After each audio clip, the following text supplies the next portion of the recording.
Brought to you by KR Mangalam University. We provide you the platform to turn your dreams into reality. Give wings to your aspirations with KR Mangalam University. कुछ महत्वपूर्ण मुद्दों पर आपसे बात करनी है। वो मुद्दे जो इस वक्त देश के लोगों के मन में चल रहा है, वो सवाल जिसको लेकर देश के लोगों के मन में चिंता है और चिंता के साथ साथ दुख भी है। 140 करोड़ हिंदुस्तानियों के मन में यह सवाल है कि भारत की संप्रभुता, भारत का स्वाभिमान, भारत का सम्मान क्या भारत के प्रधानमंत्री नरेंद्र मोदी जी ने अमेरिका के राष्ट्रपति ट्रंप के व्यापार बंद करने की धमकी के नाम पर राष्ट्र के स्वाभिमान और सम्मान से समझौता कर लिया? यह सवाल है 144 करोड़ लोगों के मन में। यह सवाल है एक एक हिंदुस्तानी के मन में।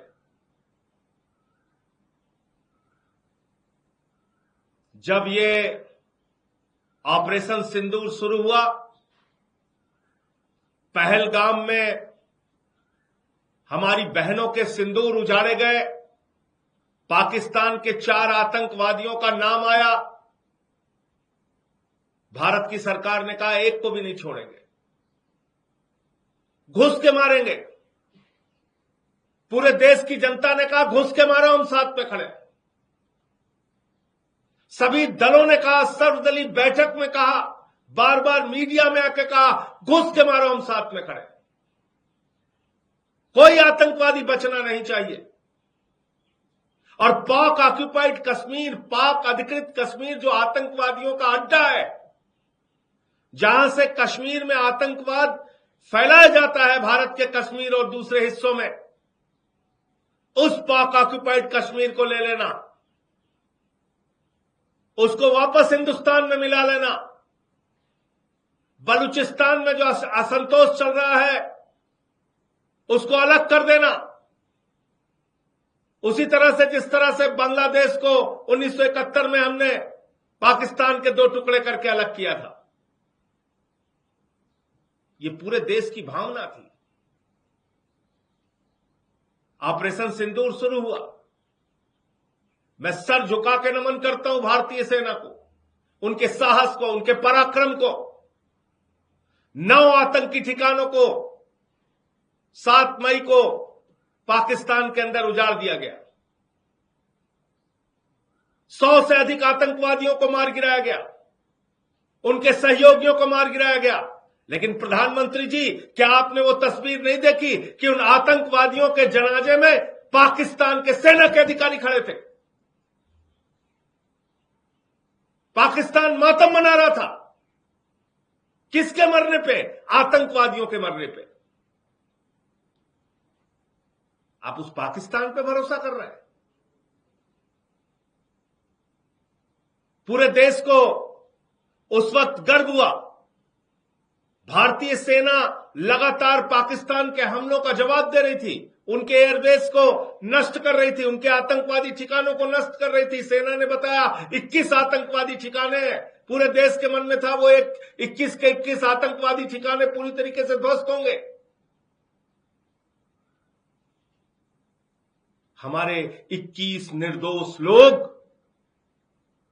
राजौरी पुंछ के एरिया में मार दिए गए।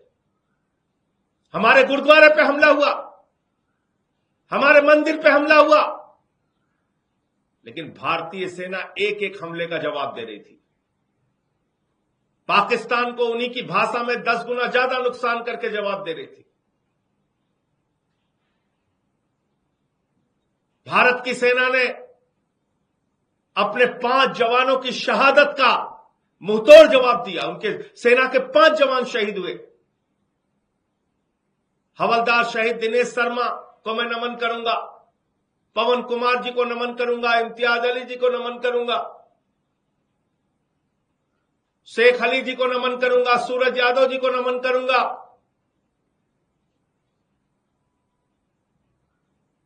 सेना के जवान अपने जवानों की शहादत का बदला ले रहे थे, लड़ रहे थे,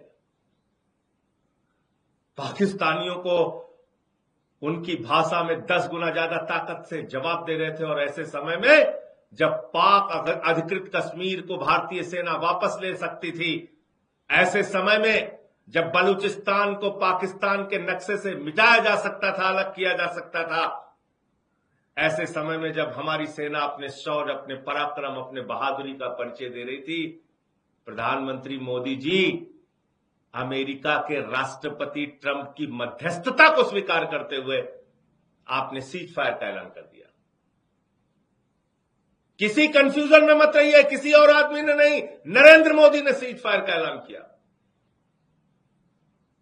कोई विदेश सचिव सीज फायर का ऐलान नहीं करता। इतनी सामान्य समझ सबको होनी चाहिए। भले ही भक्त विदेश सचिव और उनके परिवार को गाली दे रहे हैं, उनकी समझ छोटी हो सकती है, तो मोदी जी के भक्त गाली गलौज कर सकते हैं, लेकिन यह निर्णय नरेंद्र मोदी का था। नरेंद्र मोदी ने सीज फायर डिक्लेयर किया। और क्या कहा कल अपने संबोधन में मोदी जी ने कहा, जब पाकिस्तान ने हमसे कहा कि हम सैन्य दुस्साहस नहीं दिखाएंगे, आतंकवादी घटनाओं को अंजाम नहीं देंगे, तब हमने विचार किया सीज फायर के लिए, सीज फायर को स्थगित किया। आप पाकिस्तान पे विश्वास कर रहे हैं? अरे वहां के आतंकवादियों के सामने पहलगाम में हमारी बहनें हाथ जोड़ रही थी, हमारे सिंदूर को मत उजाड़ो, हमारे पति को मत मारो। वो खूंखार दरिंदे आतंकवादी तो नहीं माने। आप पाकिस्तानियों के कहने पे मान गए। वो 4 आतंकवादी कहां हैं जिन्होंने हमारे बहनों के सिंदूर उजाड़े? प्रधानमंत्री जी बताइए, तीसरे देश की मध्यस्थता आपने स्वीकार कैसे की? प्रधानमंत्री जी बताइए, जो आतंकवादी देश है, जिस देश के अंदर लश्कर तैयबा, लश्कर उमर, जैसे मोहम्मद, हरकतुल मुजाहिदीन, सिपाह सबाहा, हिजबुल मुजाहिदीन, ये तमाम आतंकवादी संगठनों का सरगना है पाकिस्तान। आतंकवादियों का प्रमुख देश है पाकिस्तान। आतंकवादियों की पनाहगाह है पाकिस्तान। आप उस पाकिस्तान के ऊपर भरोसा कर रहे हो? और अमेरिका का राष्ट्रपति क्या कह रहा है? अमेरिका का राष्ट्रपति कह रहा है, भारत और पाकिस्तान दोनों महान देश हैं। अमेरिका का राष्ट्रपति कह रहा है, भारत और पाकिस्तान दोनों पावरफुल देश हैं। अमेरिका का राष्ट्रपति कह रहा है कि हमने व्यापार बंद करने की धमकी दी दोनों देशों को और सीज फायर करा दिया। प्रधानमंत्री जी, आपने एक भी चीज का खंडन नहीं किया, एक भी बात का खंडन नहीं किया। शर्म आती है मुझे। 140 करोड़ हिंदुस्तानियों के प्रधानमंत्री हैं आप। दुनिया की 5वीं बड़ी अर्थव्यवस्था है भारत। हमारा एक स्वर्णिम इतिहास है। और पाकिस्तान की तुलना ट्रंप हमारे साथ कर रहा है। 140 करोड़ हिंदुस्तानियों के देश को पाकिस्तान के बराबर लाके खड़ा कर दिया ट्रंप ने, और आपके मुंह से एक शब्द नहीं निकला। वो भूखा नंगा देश जो खाने के लिए मोहताज है, उसको वो कह रहा है वो शक्तिशाली देश है। आपके मुंह से एक भी शब्द नहीं निकला। अरे उस ट्रंप के खिलाफ तो अमेरिकन्स भी हो गए होंगे। उन्होंने भी सवाल पूछा होगा कि जिस ओसामा बिन लादेन ने अमेरिका पे आक्रमण किया, उसको संरक्षण तो पाकिस्तान ने दिया था। पाकिस्तान आतंकवादियों का संरक्षक है, तुम उसको महान देश कैसे कर रहे हो?